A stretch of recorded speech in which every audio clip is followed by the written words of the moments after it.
Hello our people. Oh my god, let's go. Uyu munsi tugiye kuhatwika Mrs P agiye kuduha gashya. Let's go buy some cake mix. Uyu munsi ni wa mugati cyangwa cake anniversary ya Ella. So let's grab some vanilla and strawberry cake mix. Ubundi video tuyikongore. Muri tayari? Reka Mrs P atwereke uburyo twatekamo cake iryoshye kubi.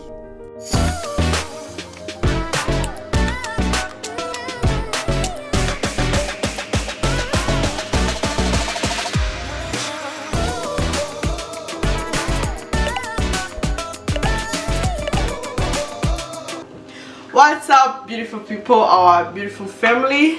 Welcome and welcome back again on our YouTube channel. Today I'm with Junior and Ella, as you can see, and today we are baking Ella's birthday cake. Happy birthday, Ella! Happy birthday, Ella! Happy birthday, happy birthday, happy birthday, Ella, in advance. So guys, here I have Supermost strawberry cake mix. Ni mixture y'ifarini ndetse n'ibintu byose bikora cake. Mbese kwa kundi umuntu abanza kumixinga ifarini, isukari n'izindi ingredients zikora cake, mo hano ziba zirimo ikintu ndi bukenere kuvanga na amagi n'amavuta ndetse n'amazi. Udafite amazi ushobora gukoresha amata. Okay, ndatangira nyifungura. Impamvu ariyo nakoresheje nuko nashakaga kugira ngo nihute.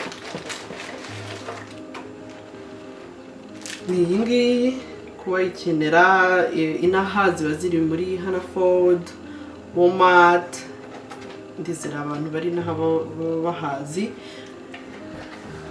Mbese ntabwo rurwa ujya gutinda umixinga ibintu byinshi. Icyo ukora ndifashisha imashini yacu idufasha kuvanga. Waba yikeneye cyangwa wazayikenera ni muri description ya video wayisangamo. Iradufasha hano mu rugo, iramfasha cyane yaba kuvanga mixture y'imigati, cakes cyangwa pancakes n'utundi tuntu. Irihutisha utagiye kuvanga wenda n'umutozo n'iki. Wazayikenera azareba muri description y'iyi video. So kugira ngo nkore cake yanjye y'uyu munsi ndifashisha rwa ruvange rwanjye, ariko ntago ari rwo rukora cake rwonyine. Hano haba handitse ko ukenera 3 eggs and 1 cup of water. Udashaka gukoresha amazi ushobora gukoresha amata. No muri cake wabikoresha, gusa muri uru ruvange impamvu bandikaho amazi haba harimo amata. Haba harimo amata y'ifu aba avanzemo, ndetse na vegetable oil, 1/3 cya cup cya vegetable oil. Okay, uyu munsi ngewe kuko ntari bukoresha vegetable oil ndakoresha butter cyangwa butter. Ndabanza mixing ari amagi yanjyemo hano, amavuta ndetse n'amazi, then nze kuvangamo rwa ruvange rwanjye rw'ifarini mahangaha nyuma. Ella, can you help? Wait, let me show you. Wait. Remove that.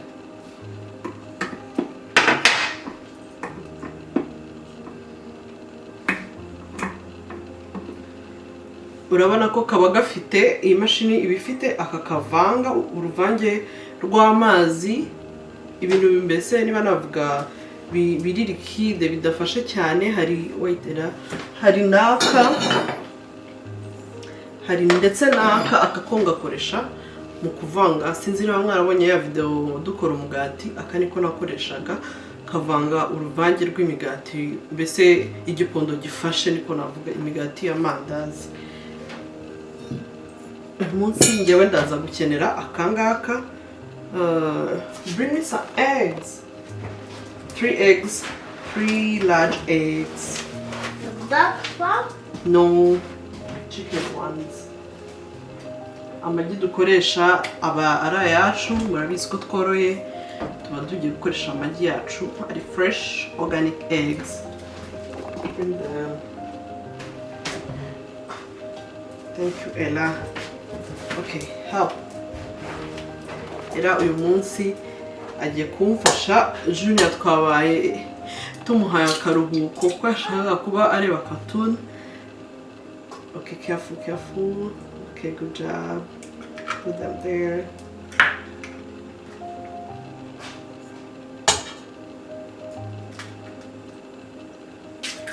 Woo!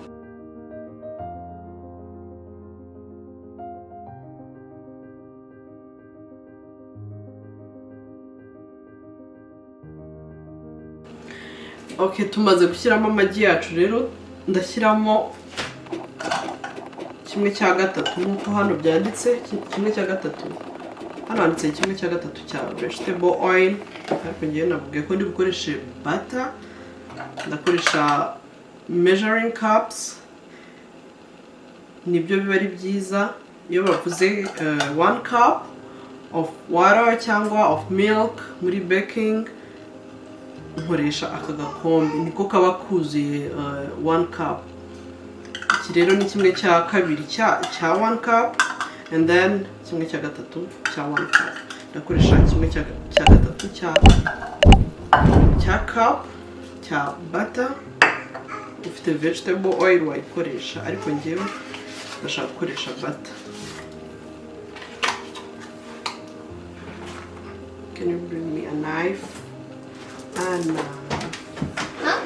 A knife. Iyi nini ndashaka kuyigabanyamo kabiri nkayimeltinga, ubundi nkayivangamo yabaye melted. Hurry up, hurry up, hurry up.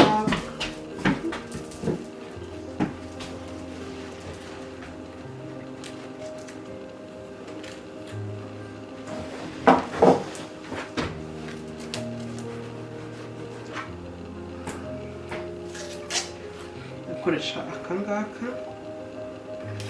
I think it's gonna be beautiful. Okay. Yeah, of course. You hope so.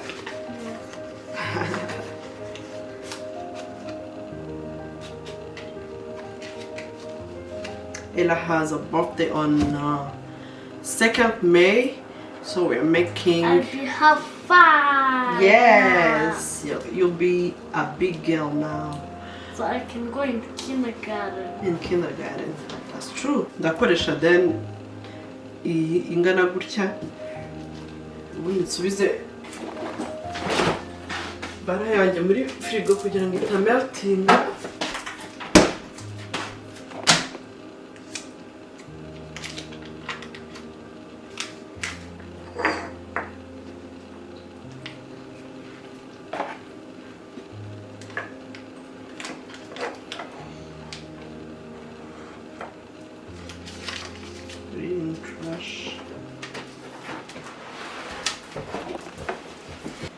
Okay, butter yacu rero yamaze kuba melted, nayo ndayivangamo 1/3 cya cup.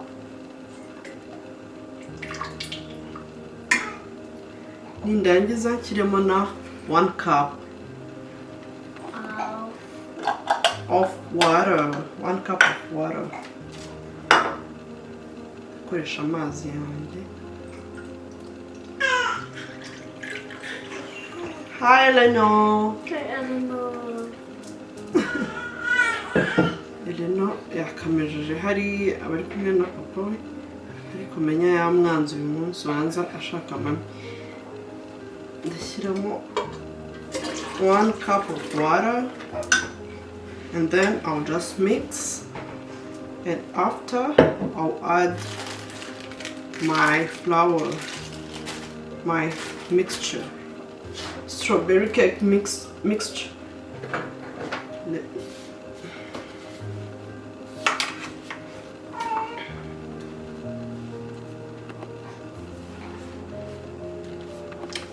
ndayatsa nindangiza ivange rwa ruvange rwanjye.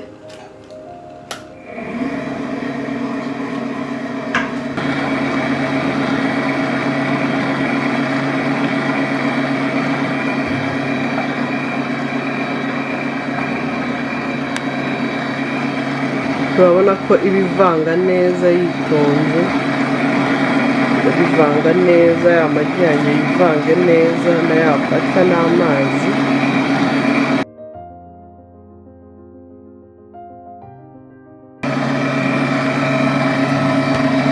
Ubona itari kwihuta nk'uko ubishaka, uraza ukongera speed hano, urumva ko ihise zamura speed.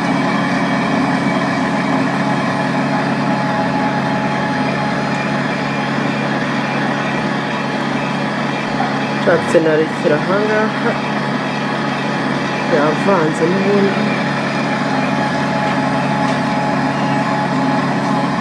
Ndayifunga imikupe,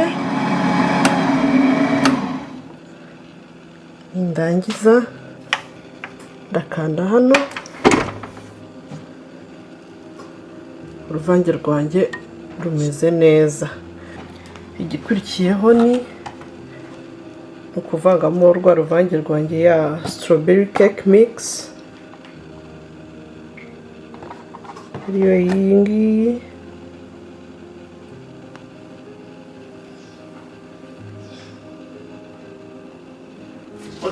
Ubu ngubu maze kuvanga rwa ruvange rwanjye rw'amagi, bata ndetse n'amazi, ndakurikizaho ya farini yanjye ivanze iri already mixed.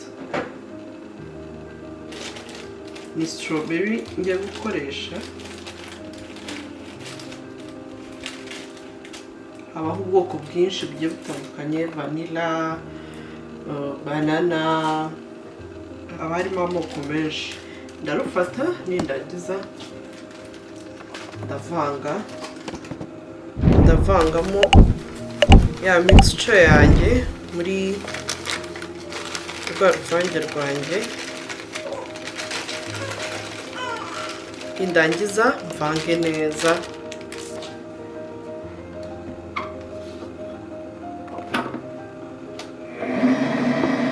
Iyo uvanga utangira kuri speed ntoya, utihuta cyane. Uko igenda ivanga, ashaka kwihutisha ukihutisha. Urabona impamvu biri gusa pink nuko ari strawberry cake mix. Niyo nshaka kuza gukoresha muri cake, muri birthday cake yanjye y'uyu munsi. Nzakoresha kuri birthday ya Ella. Urabona ko isa neza. Our strawberry mix, cake mix,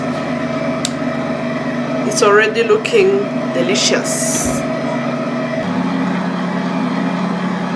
Urabona ko ivanga neza, n'ibyo ku ruhande ikabizana ikabivanga neza. Ndatekereza imaze kuvanga mixture yanjye neza, ndayihagarika kugira ngo nkuremo mixture yanjye. Then it's time to bake.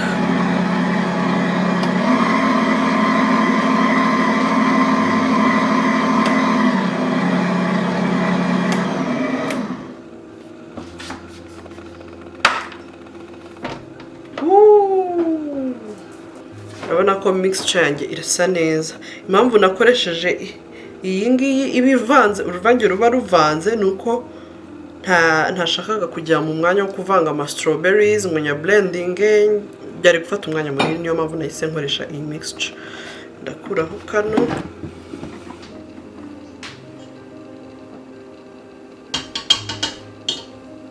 shyire ku ruhande. Nindangiza rwa ruvange rwanjye,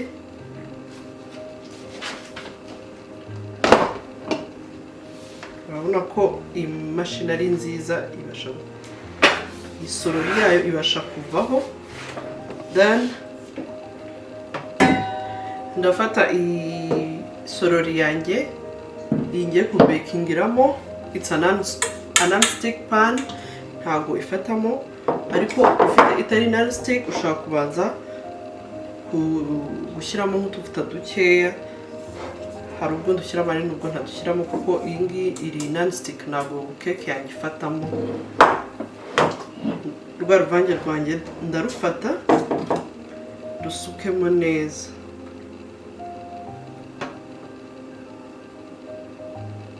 Ndizera muri kubibona.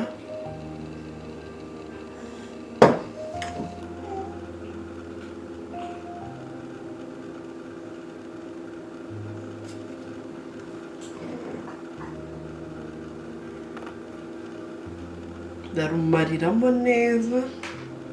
Urabona ko isigayemo, ndazana ikiyiko kugira ngo mbashe kwimaramo neza.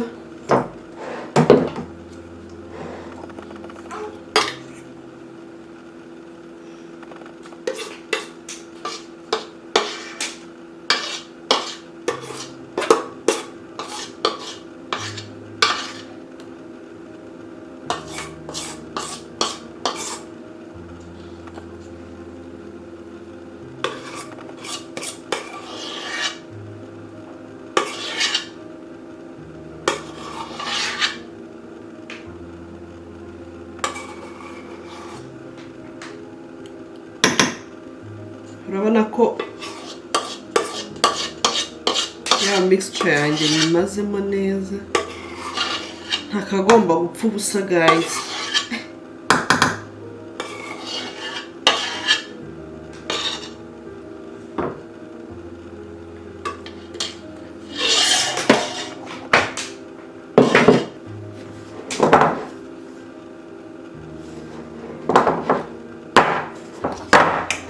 Ndangiza ndamekinga shoko keke yanjye ahantu hose, ya mixture hose iringaniye neza ku buryo keke yanjye iza iringaniye neza. And it's time to bake. Mbere yo kubekinga keke yacu turabanza preheating oven yacu kuri 325.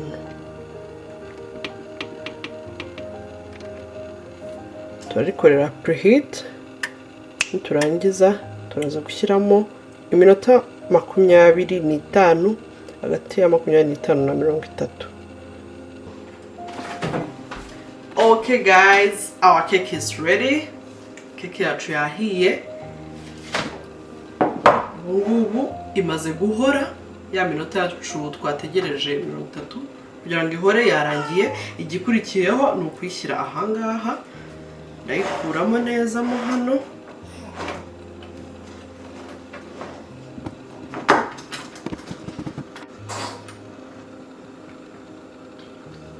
Wow, keke yacu urabona ko ivuyemo neza, tayari.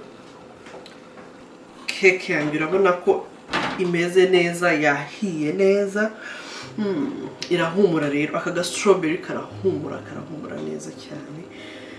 Ubu urabona ko rwose ntabwo bigoye, nawe wayikorera mu rugo. Ushobora gukoresha iriya mixture nakoresheje, yaba vanilla cyangwa strawberry cyangwa n'izindi mixture zitandukanye, cyangwa se ukayikora from scratch uhereye kuri ifarini, ukavanga na baking powder, ukavanga ndetse n'amata n'amagi, byose wabivanze atari nk'uko nakoresheje mixture iza iri already made.